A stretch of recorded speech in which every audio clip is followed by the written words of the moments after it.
हरे Krishna everyone. आज एक श्लोक बोलने को जा रहा हूँ। द्वितीय अध्याय सांख्य योग का 31 नंबर श्लोक का। पहले मैं देख लेता हूँ।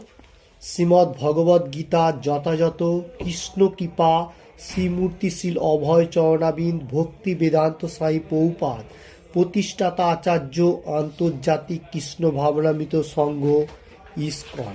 उसका बाद मैं देखता हूँ मुखबद्ध सूचना जो है वो मैं देख लेता हूँ।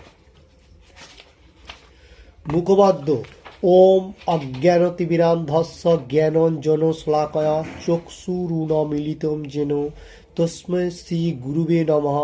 श्रीचैतन्यमनोभीष्टं स्थापितं येन भूतले स्वयं रूपः कदामहं ददाति सपदान्तिकं वन्देऽहं श्रीगुरुः श्रीयुतपदकमलं श्रीगुरुन् वैष्णवांच श्रीरूपं साग्रजातं सगं रघुनाथं वितं तम सजीवम साद्वैतम सावधूतम परिजन सहितम कृष्ण चैतन्य देवम श्री राधा कृष्ण पादान सगं ललिता श्री विशाखान्वितां च। हे कृष्णा करुणा सिंधु दीनबंधु जगतपते गोपेश गोपिक कांत राधा कांत नमोस्तुते। प्राप्त कांचन गौरांगी राधे वृंदावनेश्वरी भीषो भानुसुते देवी पान्नामामि हरिप्रे भांचा कल्पतरुभश्च कृपा सिन्धुव एव च पतितानं पवनेभ्यो वैष्णवेभ्यो नमो नमः। श्री कृष्ण चैतन्य प्रभु नित्यानंद श्री अद्वैता गदाधर शिवासादि गौर भक्तबिंद।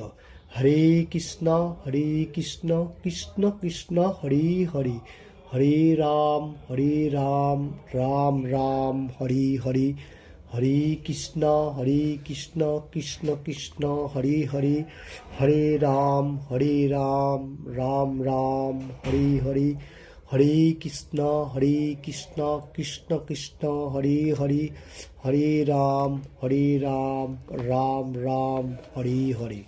ओम नमो भगवते वासुदेवाय। ओम नमो भगवते वासुदेवाय। ओम नमो भगवते वासुदेवाय। द्वितीय चैप्टर सांख्य योग का 31 नंबर श्लोक का Shrimad Bhagavad Gita as it is से मैं बोल रहा हूँ।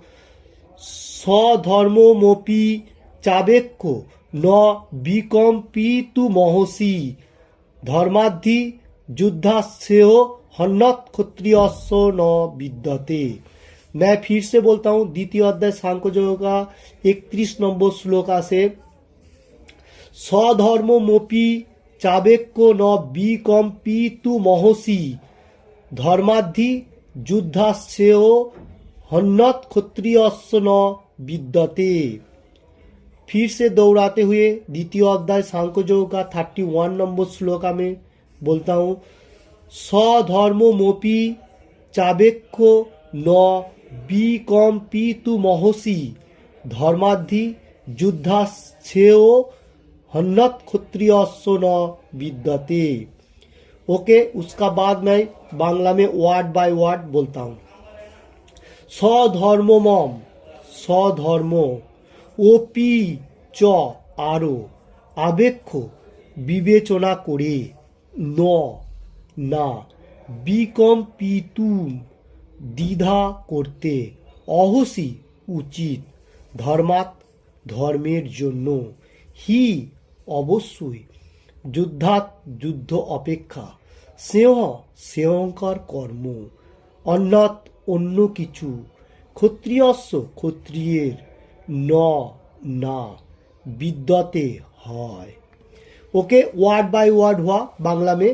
फिर से मैं एक बार श्लोक देख लेता हूँ। स्वधर्मोपि चावेक्को न विकम्पितु महसि धर्माद्धि युद्धाश्रेयो हन्नत क्षत्रियस्य न विद्यते। उसका बांग्ला अनुवाद मैं पहले देखता हूँ। क्षत्रिय रूपे स्वधर्म विवेचना करे তোমার জানা উচিত যে ধর্ম রক্ষার্থে যুদ্ধ করার থেকে তোমার জন্য মঙ্গলকর আর কিছুই নেই, তাই তোমার দ্বিধাগ্রস্ত হওয়া উচিত নয়। कृष्ण भगवान supreme personality God head Krishna जो भगवान है वो बता रहा है जो अर्जुन को तुम क्षत्रिय हो, तुम्हारा जो स्वाभाविक धर्म है, तुम्हारा जो स्वाभाविक कर्म है वो कौन सा है, तुमको जंग लड़ना, और वही तुमको सबसे अच्छा मंगलमय होगा, मतलब बेस्ट होगा, उसके आगे कुछ नहीं होगा, और तुमको इसमें मतलब कोई टेंशन नहीं होना चाहिए, द्विधाग्रस्त होना उचित नहीं है, मतलब टेंशन नहीं लेने का, यही बात इसमें बात रहा है। क्योंकि ये जो श्लोक है स्वधर्ममुपी चावेक्को न विकम पुईतु महर्षि धर्माद्धि युद्धास्यो हन्नत क्षत्रियस्व न विद्यते, इसलिए कृष्ण भगवान फिर से बात रहा है जो तुम्हारा स्वाभाविक जो धर्म है मतलब कर्म एंड धर्म रक्षार्थे जंग लड़ना तुम्हारा सबसे शुभ होगा, और नहीं लड़ेगा तो अशुभ होगा, इसलिए तुम्हारा क्या करना उचित, जो तुम जंग लड़ो, क्योंकि मैं तुमको बता रहा हूँ, मैं सुप्रीम पर्सनालिटी गॉड हूँ, क्योंकि मैं सब कुछ का बारे में मालूम हूँ। ओके, यही बात इसमें बात रहे। मैं तात्पर्य में पहले बांग्ला में देखता हूँ। चतुर्बर्ण বা সামাজিক অনুশাসনের চারটি বর্ণের মধ্যে সুশাসনের জন্য দায়িত্ব থাকা দ্বিতীয় বর্ণটিকে বলা হয় ক্ষত্রিয়। খত কথাটির অর্থ আঘাত, আঘাত বা বিপদ থেকে যে ত্রাণ করে, তায়াতে ত্রাণ করে সে ক্ষত্রিয়। ক্ষত্রিয়রা জঙ্গলে গিয়ে হত্যা করার জন্য প্রশিক্ষিত হয়। ক্ষত্রিয়রা জঙ্গলে গিয়ে হিংস্র বাঘকে যুদ্ধে আহ্বান করে এবং শুধু তলোয়ার হাতে সেই বাঘের সঙ্গে যুদ্ধ করে তাকে নিধন করে, তারপর সেই বাঘকে পূর্ণ রাষ্ট্রীয় মর্যাদার সঙ্গে সৎকার করা হয়। এই প্রথা আজও জয়পুরের ক্ষত্রিয় রাজাদের মধ্যে প্রচলিত আছে। ক্ষত্রিয়রা শত্রুকে যুদ্ধে আহ্বান করে তার প্রাণ সংহার করতে প্রশিক্ষণ হয়, কেননা ধর্মের কারণে কখনো কখনো এই প্রথার প্রয়োজন অপরিহার্য, তাই ক্ষত্রিয়রা কখনোই সরাসরিভাবে সন্ন্যাস গ্রহণ করে না। রাজনীতি ক্ষেত্রে অহিংসার পথ অবলম্বন করা কূটনীতি হতে পারে, কিন্তু তা কখনোই নীতিগত পন্থা নয়। নীতিশাস্ত্রে আছে আহো বেসু মিতঃ নন্যম জিঙ্ঘাম সন্ত মহি ক্ষিতঃ যুদ্ধ মানাহ পরম সক্তা স্বর্গম জান্ত পরাম মুখ যজ্ঞেষু প্রসব ব্রাহ্মণ হনন্তে সততম দ্বিজ সংস্কৃত ক্লি মন্ত্রশ্চ দেহপি স্বর্গম বাপ্নোতি বন। ये है नीतिशास्त्रे यही श्लोकटा मतलब आछे। ओके, इसका बाद मैं बांग्ला में बोलता हूँ जी इसका तात्पर्य क्या है। इधर बता रहे जो हम लोगों को जो चार वर्ण है ब्राह्मण क्षत्रिय वैश्य एंड शूद्र, ये चार जो है वेद में जो बताएगा चार वर्णों का बारे में, वो चार वर्णों का बारे में जो द्वितीय होता है ब्राह्मण क्षत्रिय जो है वो द्वितीय वर्णों का श्रेणी का मतलब जो लोग अभी जंग लड़ने के लिए होता है उसको क्षत्रिय कहा जाता है। खत जो ये अर्थ है इसको मीनिंग्स है, खत इसका अर्थ मीनिंग्स है जो आघात, मतलब कोई चीजों के मतलब घात करने के लिए उसको क्षत्रिय बोला जाता है। मतलब एनी टाइम वो क्या करेगा, कोई चीज देखेगा झट से हो तरवारी की तीर जो भी सारी हो झट से निकालेगा, उसको मतलब आघात बोलता है। क्षत्रिय का ये काम है, क्योंकि इसका मीनिंग्स ही यही है त्रायते त्राण करे, माने एनी टाइम क्षत्रिय जंग लड़ने के लिए तैयार होता है। और पहला जमाना में क्षत्रिय लोगों को जंगल में जाके उसको प्रशिक्षण लेना पड़ता था, वो कैसे तीर चलाना है, कैसे अस्त्र शस्त्र चलाना है, एवरीथिंग जो भी हो, तो ऐसा था। और क्या करने का था वो लोगों को था, हिंस्र टाइगर क्या बोलता है लायन एवरीथिंग बड़ा बड़ा जो हिंस्र प्राणी था वो लोगों को साथ मतलब तलवारी का साथ जंग लड़ना पड़ता है, और उसको टाइगर को मार के मतलब उसको वध करना पड़ता था और उसको लेके आके राष्ट्रीय में हम लोगों को जो राष्ट्रीय जो है उसमें मतलब सत्कर्म के लिए रखना पड़ता था। ऐसा क्षत्रियों का कौरम था पहले जमाना में। अभी तो क्षत्रियो इतना नहीं है, अभी तो मिलिट्री लोग हो गया, तो अभी इतना पारदर्शी नहीं है, अभी तो बंदूकबारी हो गया। ओके, और अभी भी जयपुर में क्षत्रियो राज परिवार है जो लोग मतलब युद्ध क्षेत्र में ऐसा भी कोई कोई काम कर रहे हैं। ओके, यही बात इसमें बता रहा है, जो क्षत्रियो का जो नीति है वो कर मतलब कृष्ण भगवान अर्जुन को बता रहे हैं जो क्षत्रियो का कर्म क्या है, घात करना, किसी को भी आघात करने का। और क्षत्रियो को भी डायरेक्टली संन्यास नहीं ले सकता है। जैसा अर्जुन बता रहा था ना, जे मेरा आत्मीय स्वजन है, मैं लोगों को छोड़ के मैं संन्यास ग्रहण करूंगा। कृष्ण भगवान बोल रहे नहीं, आप क्षत्रिय है, आपका आघात करने का काम है, आप मेरा अविलंबन लेगा तो आपका अच्छा होगा। और क्यों संन्यास नहीं लेने का? क्योंकि तुम्हारा जो कर्म है वो करो, उसका बाद एंड में संन्यास ले सकते हैं, मतलब डायरेक्टली नहीं ले सकते, क्षत्रियो से होकर डायरेक्ट नहीं ले सकते। तो इसलिए बात रहा है जो क्षत्रियो लोग संन्यास नहीं ले सकते। और नीति शास्त्र में भी एक बताया गया, जो एक श्लोक है इसमें बताया, अहो आहो बेसु मिताह नन्नम जिंघाम संतो मोहि खितः युद्ध मानाह परम सक्ता सर्गम जानतो पराम परांग मुखाह यज्ञेषु प्रसव ब्राह्मण हनन्ते सशस्तम द्विजः संस्कृतः क्ली मंत्रोश्च तेपि सर्गम वाप्नोति बनो। ये जो है ये नीति शास्त्र में बताया गया, एक क्षत्रिय के बारे में भी अभी बताया जा रहा है इसमें। तो मैं पहले फिर से बांग्ला में इसका अनुवाद देखता हूँ। कोनो राजा अथवा क्षत्रिय যখন যুদ্ধক্ষেত্রে তার প্রীতি ও ঈশান্বিত কোনো রাজার সঙ্গে সংগ্রামে রত হন, মৃত্যুর পর তিনি স্বর্গলোক গমন করার যোগ্য হন। তেমনি ব্রাহ্মণ যজ্ঞে পশু বলি দিলে স্বর্গ লাভ করে। তাই যুদ্ধক্ষেত্রে ধর্মীয় নীতির অনুকূলে হত্যা করা এবং যজ্ঞে পশু বলি দেওয়াকে হিংসাত্মক কার্য বলে গণ্য করা হয় না, কারণ এই ধর্ম অনুষ্ঠানের ফলে সকলেরই লাভবান হয়। যজ্ঞে উৎসর্গকৃত পশু জৈব বিবর্তনের মাধ্যমে ক্রমান্বয়ে উন্নত স্তর দেহ ধারণ না করেই কেবল অবিলম্বে মনুষ্য দেহ প্রাপ্ত হয়। ক্ষত্রিয়রা যুদ্ধক্ষেত্রে নিহত হয়ে স্বর্গলোক প্রাপ্ত হয় বা ব্রাহ্মণেরা প্রাপ্ত হয় যজ্ঞ অনুষ্ঠানের মাধ্যমে। इधर बता रहा है जो हिंदी में बोलता हूँ, इधर बता रहा है जो राजा अथवा क्षत्रिय जो होगा वो लोग क्या होगा, युद्ध जंग लड़ने के लिए एनी टाइम प्रस्तुति रहेगा। क्षत्रिय जो है राजा का, क्षत्रिय जिंदासारी है वो जंग लड़ने के लिए प्रस्तुत रहेगा। और बता रहा है जो वो लोग अगर जंग लड़ते लड़ते मृत्युवरण भी होगा तो वो स्वर्गलोक प्राप्त होगा। वो लोगों को ऐसा फरमाइश भगवान ने बताया। और बात रहा है जो ब्राह्मण होगा वो लोग पशु बलि देगा, वो मतलब यज्ञ का अनुष्ठान कर लिए पशु बलि दे सकता है। तो कौन सा पशु बलि दे सकता है?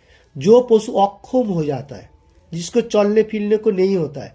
ऐसा हम लोग जैसा दिखाई देता है, कोई अभी भी पशु बलि दे रहा है, तो पशु बलि देने का विधान कलियुग में इतना नहीं है, क्योंकि श्री चैतन्य महाप्रभु ने बताया जो पशु बलि देगा दे नहीं सकता अभी, क्योंकि ब्राह्मण भी परफेक्ट नहीं है, पशु बलि कैसे देगा।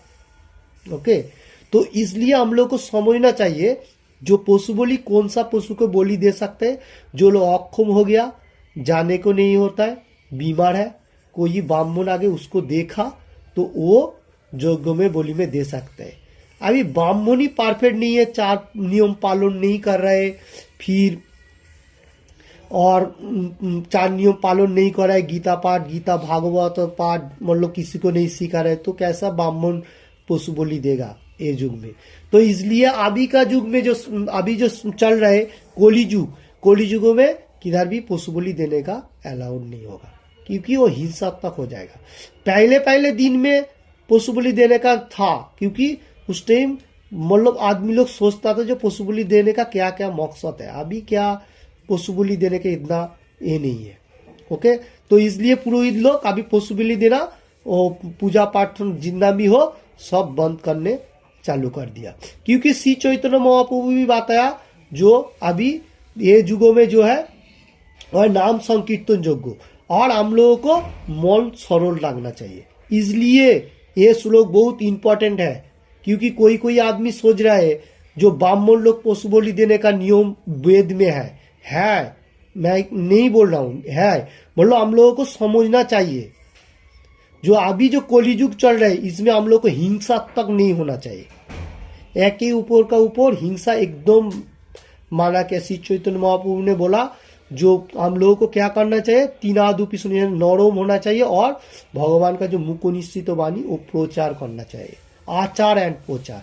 इसलिए हम लोगों को ब्राह्मण क्षत्रिय वैश्य शूद्र ये जो है कृष्ण भगवान जो चार श्रेणी का जो बताया ये सब बताया, इसका कर्म क्या क्या है कोई पालन ही नहीं कर रहा है। इसलिए अभी कलियुग में किबा विप्रो किबा नासी शूद्र के ने नय जे कृष्ण तत्ववेत्ता से ही गुरु है। इसका मीनिंग्स है कलियुग में क्षत्रिय ब्राह्मण कोई नहीं है, सब सेम है।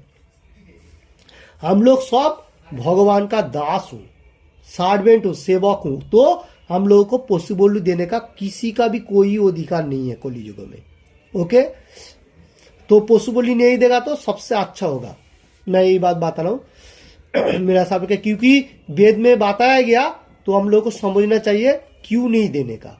ओके, हम लोगों को हिंसा तक हो जाएगा, हिंसा नहीं करने का किसी का ऊपर, क्योंकि वो एक प्राणी है, प्राणी का भी भगवान का अंश है, तो अभी नहीं दे सकता है। ओके, फिर मैं बताता हूँ बांग्ला में, इसका बाद अनुवाद। स्वधर्म दुई रकमेर, जड़बंधन मुक्त ना हওয়া পর্যন্ত জীবকে শাস্ত্রে বিধান অনুযায়ী তার দেহে ধর্ম পালন করতে হয় এবং তার ফলে সে জড়বন্ধন থেকে মুক্ত হয়। মুক্ত অবস্থায় জীবের স্বধর্ম পারমার্থিক হয়ে যায় এবং তখন তার দেহাত্ম বুদ্ধি থাকে না। দেহাত্ম বুদ্ধির নির্দিষ্ট কর্তব্য কর্ম সমূহ রয়েছে এবং সেগুলি আচরণ করা অবশ্য কর্তব্য। ভগবান স্বয়ং এই স্বধর্ম নির্ধারিত করেছেন ও এই সম্বন্ধে চতুর্থ অধ্যায়ে বিশেষভাবে আলোচনা করা হবে। দেহগত স্বধর্মকে বলা হয় বর্ণাশ্রম ধর্ম, যা মানুষের পারমার্থিক উন্নতি লাভের সোপান স্বরূপ। বর্ণাশ্রম ধর্ম বা জড় প্রকৃতির নির্দিষ্ট গুণ অনুসারে প্রাপ্ত দেহটির দ্বারা অনুষ্ঠিত বিশেষ কর্তব্য কর্মের স্তর থেকে মানব সভ্যতা শুরু হয়। প্রতিটি ক্ষেত্রে উচ্চ কর্তৃপক্ষের নির্দেশ অনুসারে এই সমস্ত কর্তব্য কর্ম সম্পাদন করার ফলে মানুষ ক্রমান্বয়ে উচ্চ থেকে উচ্চতর জীবন प्राप्त হয়। ओके, इसका बाद मैं हिंदी में इसका बताता हूँ। इधर धर्म मतलब स्वधर्म दो प्रकार का भगवान इधर बता रहे हैं, जो एक है हम लोग को कर्म, जो लोग हम लोग काम कर रहा हूँ उसका ऊपर, उसमें क्या होता है हम लोग काम करते करते हम लोग को जो परफेक्ट जो धर्म है, जो पारमार्थिक मतलब पीछे नॉलेज, वो हम लोग भूल जाता हूँ। तो उसमें क्या होता है हम लोगों को देह का तरफ ज़्यादा फोकस हो जाता है, तो आत्मीय स्वजन का ऊपर भी ज़्यादा फोकस हो जाता है, बंधु बांधव एवरीथिंग सबका ऊपर।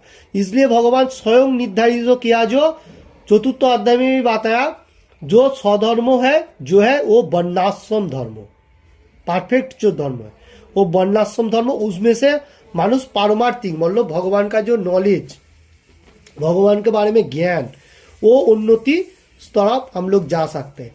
और वो जो अनुष्ठान है वो करेगा तो हम लोगों को धीरे धीरे, जैसा श्री चैतन्य महाप्रभु ने बताया जो कलियुग का क्या करना चाहिए, जो हरे कृष्ण कृष्ण कृष्ण हरे हरे, हरे राम राम राम हरे हरे, ज़्यादा से ज़्यादा भगवान का नाम लेने का। और हम लोगों को जितना मटेरियल जगत का जितना सारी पावरफुल मतलब जितना सारी पावर है, मतलब कोलूस का जितना सारी पावर है मटेरियल जगत का सब निकल जाएगा, तो धीरे धीरे हम लोगों को भगवान का तरफ जाने के लिए सोचेगा। और क्या होगा, जो हम लोग को मन शांति होगा, मतलब मन को मतलब अंदर से फीलिंग होगा जो हाँ भगवान सब कुछ है, सब जगह पे है। ओके, इसलिए हम लोगों को ये जो महामंत्र दिया गया, मेडिसिन जो दिया गया, ये क्यों दिया श्री चैतन्य महाप्रभु? क्योंकि हम लोगों को हर जगह पे भगवान को दिखना है, जैसा किधर भी हो उधर ही नृसिंह भगवान है। ओके, যত যত जामी ततो नृसिंह, एवरीथिंग जगह पे भगवान को दिखाई देता है। जैसा एक झाड़ का अंदर भी दिखाई दे रहा है और एक पशु का अंदर भी दिखाई दे रहा है और एक मनुष्य का अंदर भी आत्मा दिखाई दे रहा है, उधर भी परमात्मा रूपे कृष्ण भगवान है। एवरीथिंग चीज का ऊपर मतलब भगवान का अंश बैठा हुआ है। तो हम लोगों को आंखों में इतना पावर होना चाहिए। क्यों पावर होना चाहिए? क्योंकि हम लोग शास्त्र अध्ययन करेगा तो मालूम होगा कोई चीजों का ऊपर हम लोग को हिंसात्मक कार्य नहीं होना चाहिए।